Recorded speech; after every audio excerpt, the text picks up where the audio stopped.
নবী করিম সাল্লাল্লাহু আলাইহি সাল্লাম বলেছেন,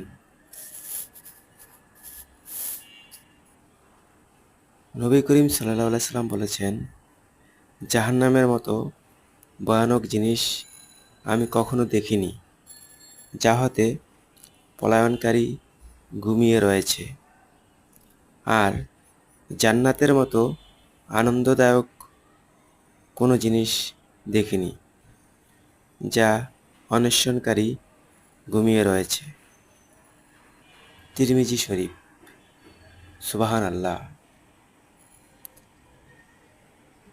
নবী করিম সাল্লাল্লাহু আলাইহি সাল্লাম বলেছেন, জাহান্নামের মতো ভয়ানক জিনিস আমি কখনো দেখিনি, যা হতে পলায়নকারী ঘুমিয়ে রয়েছে, আর জান্নাতের মতো আনন্দদায়কও কোনো জিনিস দেখিনি, যা অন্বেষণকারী ঘুমিয়ে রয়েছে।